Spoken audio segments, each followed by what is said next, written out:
یہ ایمان بڑی عظیم دولت اور سرمایہ ہے. اس ایمان کو بچا کر قبر تک چلا جانا یہ بال سے بھی زیادہ باریک کام ہے. ایمان کے لٹیرے اور ڈاکو پورے سماج میں پھیلے ہوئے ہیں اور ہمیں گمراہ کرنے کی کوشش کرتے ہیں. ایمان کو خراب کرنے والے بہت سارے اعمال ہیں. ان میں سے ایک عمل جو ہمارے سماج میں بڑی تیزی کے ساتھ پھیل رہا ہے وہ ہے کمیٹی والا پیسہ یا سموہ والا پیسہ. یاد رکھیے گا، حرام خوری، حرام طریقے سے انکم حاصل کرنا، مال حاصل کرنا، یہ ہمارے اور آپ کے ایمان کو تباہ و برباد کر دینے والی چیز. ہم جان رہے ہیں کہ یہ چیز حرام ہے، اس کے باوجود اس کام کو کریں، یہ ایمان والے کی شان کے خلاف ہے. یہ سموہ کی وبا جو ہمارے سماج میں پھیلی ہے یہ وبا بہت ہی خطرناک ہے. کرناٹک میں اس کو سنگھا کے نام سے شروع کیا گیا. جب یہ سموہ کا شروعاتی دور آپ دیکھیں گے تو سنگھا کے نام سے ملے گا آپ کو. باضابطہ اس پر کتابچہ بھی چھاپا گیا. ہمارے علماء نے کام کیا. یاد رکھیے یہ غیروں کا پھیلایا ہوا یہ عمل ہے. ہمارے اور آپ کے ایمان کو تباہ کرنے کے لیے اس طریقے سے اس جگہ سے پیسہ لینا اور اس لعنت میں مبتلا ہو جانا اور قسط بھرتے رہیے، سود میں لگے رہیے. بعض علاقوں کا، بعض گاؤں کا حال یہ ہے کہ ہماری عورتیں سموہ والے سے پیسہ لیتی ہیں اور دینے کے لیے نہیں ہوتا تو ہماری عورتوں کے بدن ان کے کنٹرول میں چلے جاتے ہیں.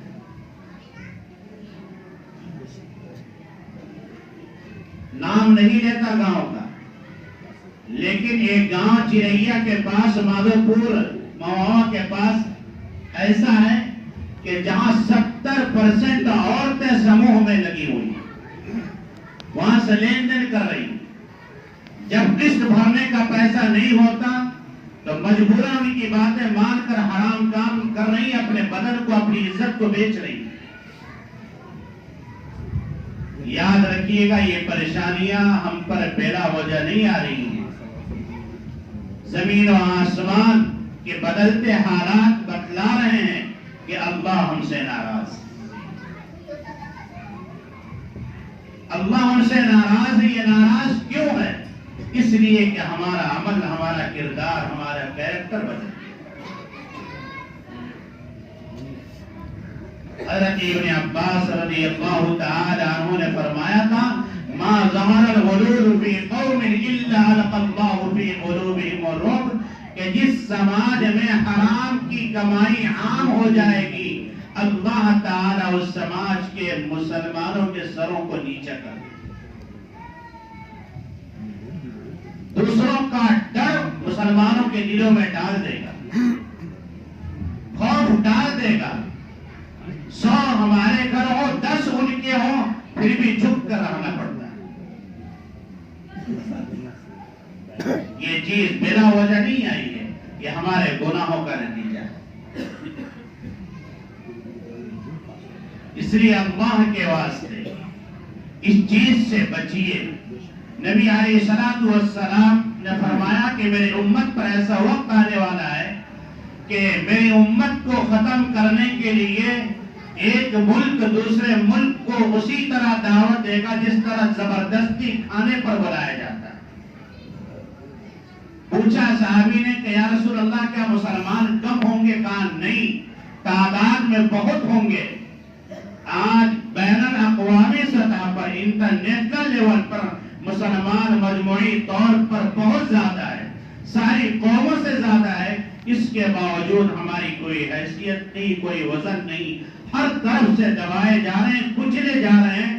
صحابی نے پوچھا کہ حضور جب تعداد زیادہ ہوگی پھر ہم کیسے تباہ کر دیے جائیں گے؟ لوگ ہمیں کیسے کچل دیں گے؟ کیوں کچل دیں گے؟ حضور نے فرمایا کہ اس کی 2 وجہیں ہوگی. ایک حب الدنیا و کراہیت الموت. جس طرح پانی کے بہاؤ میں دن کا عزت نہیں ہوتی، عظمت نہیں ہوتی، اس زمانے میں مسلمانوں کی اسی طرح حیثیت ہوگی، تنکے کی طرح، کوئی اس کا وزن نہیں ہوگا، کوئی عظمت کوئی عزت مسلمانوں کی نہیں ہوگی۔ کہا دو وجہ ہوگی، حب الدنیا و کراہیت الموت۔ اس وقت کا مسلمان صرف یہ سوچے گا پیسہ آ جائے، یہ نہیں دیکھے گا یہ حرام آ رہا ہے یہ حلال آ رہا ہے، حلال و حرام کی تمیز ختم ہو جائے گی۔ مسلمان یہ نہیں دیکھا کہ ہم جو جیب میں ڈال رہے ہیں یہ حرام پیسہ یہ حلال کا ہے، صرف مقصد ہے جیب بھر جائے۔ خدا کے واسطے اس سموہ والے لعنت سے بچیے، یہ ہمارے سماج میں لعنت ہے۔ اللہ ہم سب کی حفاظت فرمائے، ہمارے جان و مال کی عزت و آبرو کی حفاظت فرمائے۔ تو ایک تو یہ کہ اس حرام کام سے ہمیں بچنے کی ضرورت ہے۔ دوسری چیز جو مجھے آپ حضرات کے سامنے رکھنی ہے وہ یہ کہ ہمارے سماج کا نوجوان اسلام کی بڑی عظیم دولت ہے، نعمت ہے، بہت عظیم سرمایہ ہے۔ میں نوجوانوں سے کہنا چاہوں گا، نوجوانوں اللہ پاک نے بھی آپ کو صحت دیا، تندرستی دیا ہے، اپنی جوانی کی قدر کر لیجیے۔ آپ اسلام کی فوج ہیں، آپ اسلام کے سپاہی ہیں، اللہ آپ سے کام لینے والا ہے، اللہ تعالیٰ آپ کے ذریعے اسلام کی دین کی حفاظت کرنے والا ہے۔ آپ اگر غلط راستے پر چلے جائیں گے تو پھر اس دین کی حفاظت کون کرے گا؟ اس لیے نوجوان دوستوں سے گزارش ہے کہ اپنی عزت کو بھی بچائیے، اپنی صحت کو بچائیے، اپنی جان کو بھی بچائیے، اور کوشش کیجئے کہ ہماری نجی زندگی بھی اچھی ہو، رات کی تنہائی بھی اچھی ہو، سماج کے درمیان جو وقت گزرے وہ وقت بھی صحیح ڈھنگ سے گزرے۔ آج ہمارا اکثر نوجوان رات میں سوشل میڈیا پر لگا رہتا ہے، 12 بجے 1 بجے 2 بجے رات تک سوشل میڈیا پر لگا ہے، کبھی فیس بک پر، کبھی یوٹیوب پر، کبھی کچھ نہ کچھ کرتا جا رہا ہے، فجر کی نماز چھوڑ کر سو رہا ہے۔ سوشل میڈیا کا استعمال کیجئے لیکن اچھائی کے لیے کیجئے، برائی کے لیے نہیں۔ اللہ کے واسطے اپنی عزت، اپنی صحت کی حفاظت کیجئے۔ سوشل میڈیا پر رہ کر زیادہ دیر بلا وجہ رہ کر اپنی آنکھوں کی روشنی کو ضائع نہ کیجئے، اپنی جسم کی طاقت کو خراب اور برباد مت کیجئے، اور شادی بیاہ کا وقت آئے تو کوشش کیجئے کہ بغیر جہیز کے شادی بیاہ کا رسم ادا کیا جائے۔ افسوس کے ساتھ کہنا پڑتا ہے کہ جہیز کی لعنت ہمارے سماج میں بہت جڑ پکڑ چکی ہے۔ آج تو قربانی کے بکرے کی طرح ہمارا نوجوان بک رہا ہے۔ ہمارا بیٹا انجینئر ہے، ہم اتنا پیسہ دیں گے، ڈاکٹر بن گیا ہے، ڈاکٹر بنانے میں ہم نے اتنے لاکھ روپیہ خرچ کیے ہیں، ہم اتنا پیسہ دیں گے شادی میں۔ ہمارا بیٹا فلاں کمپنی میں کام کر رہا ملازم ہے، ہمارا بیٹا تو ماسٹر بن گیا ہے، اب اس کی قیمت بڑھ گئی۔ بکرے کی طرح ہمارے بچوں کی قیمت اور ویلو لگائی جا رہی ہے۔ کیا ہماری حیثیت صرف یہی تھی؟ جوڑے جہیز کی لعنت سے بچیے، اور بغیر جہیز کے آسانی کے ساتھ آسان طریقے پر شادی بیاہ کرنے کا رواج اپنے سماج میں پیدا کیجیے۔ اگر آسانی کے ساتھ شادی بیاہ کا یہ رسم ادا نہیں کیا جائے گا تو یاد رکھیے زنا ہمارے سماج میں پھیلے گا۔ اور فرمائے ابن عباس نے وَلَا فَسَدْ زِنَا فِي قَوْمٍ إِلَّا قَتُرَ فِيهِمُ الْمَوْتِ، جب زنا سماج میں عام ہو جائے گا تو اس سماج میں باپ اپنے کاندھے پر بیٹے کا جنازہ اٹھائے گا، موت کثرت کے ساتھ ہو جائے گی، ہارٹ اٹیک بہت زیادہ ہوگا، کی کثرت ہو جائے گی. یاد رکھیے اگر ہم نے اپنے سماج کو اس بری چیز سے پاک اور صاف نہیں کیا تو ہمارا سماج اس برائی میں مبتلا ہوگا، بلکہ مبتلا ہے. زنا ہمارے سماج میں ایک عام چیز ہو چکی. اس لیے اللہ کے واسطے یہ جوڑے جہیز کی جو رقم ہے اس سے آئندہ بچنے کی کوشش کیجیے، اور جن حضرات نے لے رکھا ہے کوشش کیجیے کہ اس کو واپس کر دیں. آج ہمارا نوجوان پہلی صف میں نماز پڑھ رہا ہے، بعض نوجوان تہجد کا پابند بھی ہے، لیکن سسرال سے ملی ہوئی انگوٹھی انگلی میں لگی ہوئی، سسرال سے ملا ہوا سونے کا چین بھی کسی کسی کے گلے میں ملتا ہے. یاد رکھیے گا اگر ہم نے سسرال والوں سے زبردستی کوئی چیز لی ہے، انگوٹھی اگر ہم نے لیا ہے، اس انگوٹھی کو پہن کر لاکھ آپ تہجد پڑھ لیجئے، ہمارے اور آپ کی اس تہجد کی ضرورت خدا پاک کو نہیں. کوئی ضرورت نہیں ہے اللہ پاک کو ہمارے اس تہجد کی. سونا مردوں کے لیے حرام ہے، اس کے باوجود سونے کی انگوٹھی بھی ہمارے نوجوان پہن رہے ہیں، اور وہ بھی وہ انگوٹھی جو ساس سسر کو ڈرا دھمکا کر لیا ہے. اور اس انگوٹھی کے ساتھ ہم نماز پڑھیں، کیا اللہ ہماری نماز کو قبول کرے گا؟ اس لیے اللہ کے واسطے جوڑے جہیز کی لعنت سے اپنے سماج کو پاک اور صاف کیجیے، اور یہ ارادہ کیجیے کہ انشاءاللہ آئندہ ہم اپنے بچوں کی شادی بیاہ میں جہیز کی رقم نہیں لیں گے. ارادہ کرتے ہیں ویسے انشاءاللہ. اللہ تعالیٰ آپ کو جزائے خیر نصیب فرمائے. یاد رکھیے حضرت حوا کی شادی سب سے پہلے اللہ نے حضرت آدم سے کرائی. حضرت حوا دنیا کی وہ سب سے خوش نصیب عورت ہے جو ماں کے پیٹ سے پیدا نہیں ہوئی، شوہر کے بدن سے پیدا ہوئی. اور یہ وہ خوش نصیب عورت ہے کہ اس سے خوبصورت عورت اللہ نے پیدا نہیں کیا. کیوں؟ اس لیے کہ وہ جنت میں پیدا ہوئی تھی، اور جنت میں کوئی چیز بدصورت نہیں. اور یہ وہ خوش نصیب عورت ہے کہ اس کی پیدائش کے وقت حضرت آدم کو ذرہ برابر بھی تکلیف نہیں ہوئی. جس طرح ہماری مسئولات کو ڈیلیوری میں تکلیف ہوتی ہے، ولادت میں تکلیف ہوتی ہے، حضرات مفسرین نے لکھا ہے کہ اگر آدم علیہ السلام کے بدن سے حوا کو پیدا کرتے وقت ذرہ برابر آدم کو تکلیف ہو جاتی، دنیا کا کوئی شوہر اپنی بیوی سے محبت نہیں کرتا. یہ ایسی خوش نصیب عورت اللہ تعالیٰ نے ان کو پیدا کیا. اور روایات کو آپ پڑھیے، اللہ نے فرشتوں کو گواہ بنایا، اور اس وقت مہر ہی ادا کرنے کے لیے صرف کہا گیا. جو درود پاک کی شکل میں مہر ادا کیا گیا، اس وقت کسی اور چیز کی بات نہیں ہوئی، صرف مہر کی بات ہوئی. وہ مہر بھی لازم ہے مرد پر، لڑکی والوں پر کوئی چیز لازم نہیں. ماں باپ اپنی بچی کو پرورش کرتے ہیں.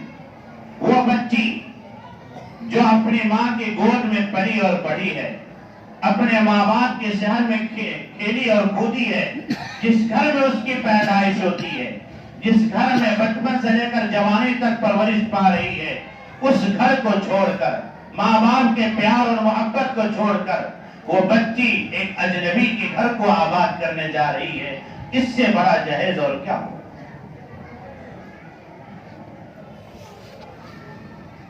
اللہ تعالی ہمارے دلوں پر رحم فرمائے. اس لیے ہم کوشش کریں کہ انشاءاللہ ہم آسان نکاح کریں گے. انشاءاللہ کریں گے بھائی، جوڑے جہیز کی رقم سے بچیں گے بھائی انشاءاللہ.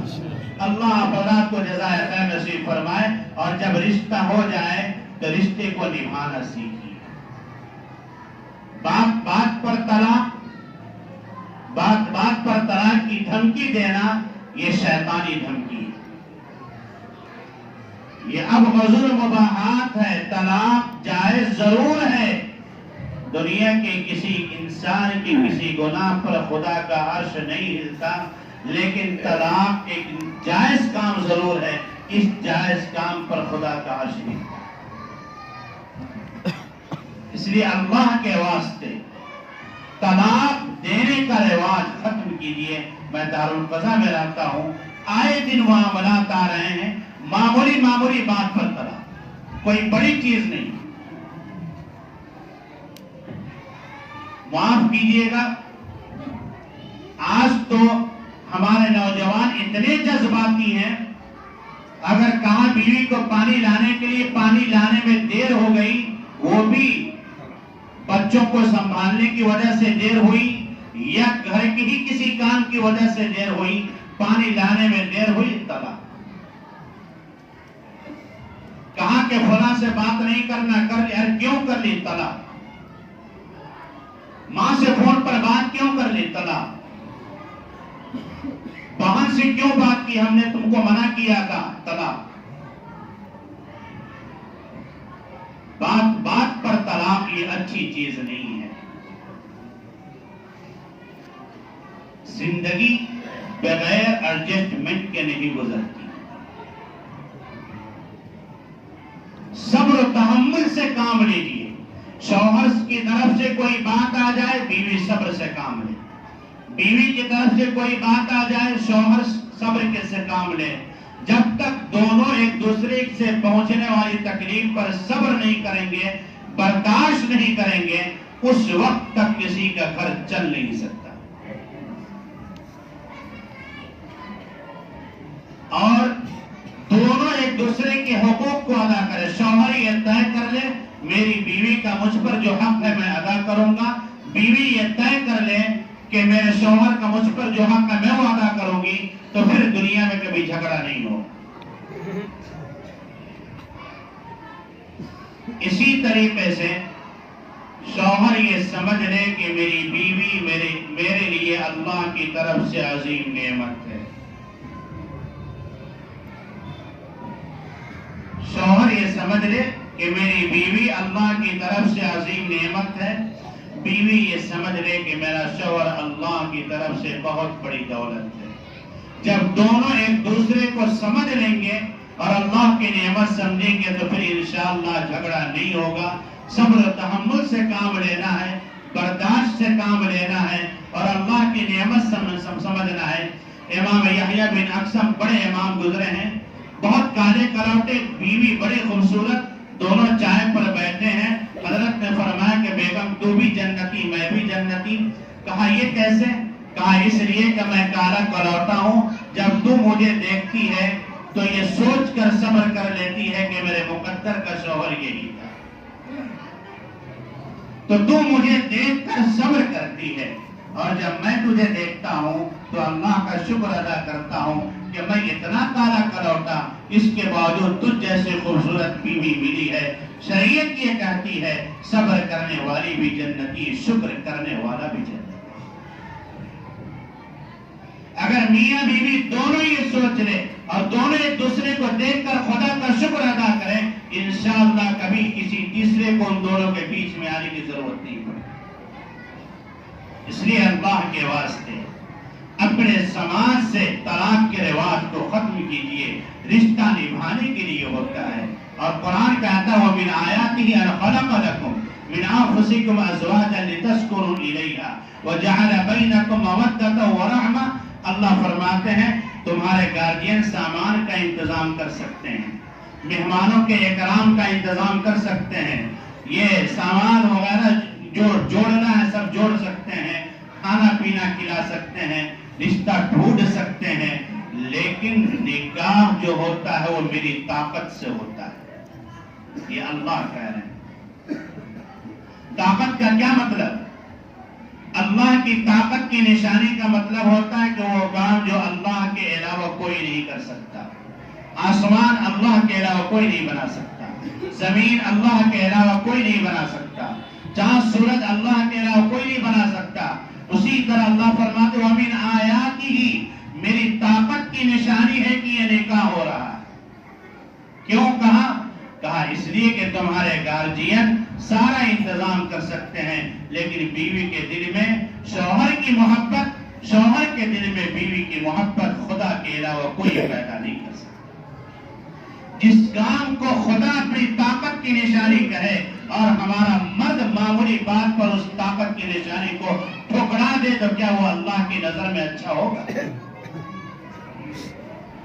اس لیے اللہ کے واسطے طلاق بات بات پر نہ دیجیے، یہ شیطانی لفظ ہے، اپنی زبان پر نہ لائیے۔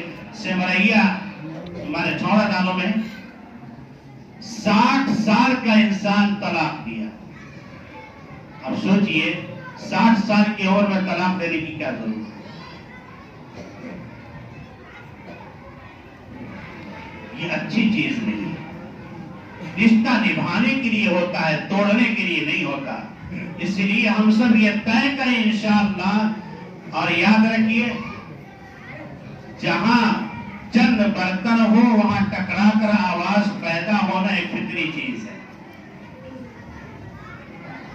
اگر عورت برتن دھو رہی ہو کچن میں اور برتن ٹکرائے آواز پیدا ہو، یا کوئی برتن گر جائے آواز پیدا ہو، تو باکمال اور صحیح عورت کون ہوتی ہے؟ جو اس کو سنبھال کر صحیح جگہ پر رکھے۔ اسی طریقے سے اگر میاں بیوی میں اختلاف ہو جائے تو اصل مرد وہ ہے جو عورت کو سنبھال کر کے زندگی گزار لے، بات بات پر طلاق نہ دے۔ اللہ تعالی ہم سب کو عمل کی توفیق نصیب فرمائے، اور اللہ تبارک و تعالی ہم سبوں کے گھروں کو آباد فرمائے۔ اللہ تعالیٰ ٹوٹنے سے، تباہ ہونے سے، اجڑنے سے اللہ تعالیٰ ہم سب کے گھروں کی حفاظت فرمائے۔ تو پہلی بات یہ کہ سموہ والے کام سے ہم سب توبہ کریں گے بھائی انشاءاللہ۔ آئندہ ہم اپنی نسل کو بھی اس سے بچنے کی ترغیب کریں اور اپنی مسئولات کو سمجھائیں کہ یہ بہت بڑی لعنت ہے، غیروں کی سازش ہے جو ہمارے سماج میں پھیل رہی ہے۔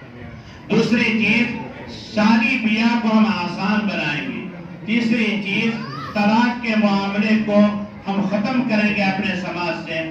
اگر اختلاف ہو جائے گھر کی چہار دیواری میں حل کیجیے، اگر نہ ہو سکے تو دونوں طرف کے گارجین بیٹھ جائیں، اگر اس سے حل ہو جائے تو ٹھیک، نہیں تو سماج کے اچھے لوگ بیٹھ جائیں، اگر اس سے حل ہو جائے تو بہت اچھا، اس سے بھی حل نہ ہو تو خدا کے واسطے کورٹ کچہری کا چکر نہ کاٹیے، جہاں دولت بھی برباد، عزت بھی برباد، وقت بھی برباد۔ اللہ تعالیٰ نے متیاری میں دارالقضا کو قائم کروا دیا ہے، یہاں سے نیپال سے بھی لوگ وہاں آتے ہیں۔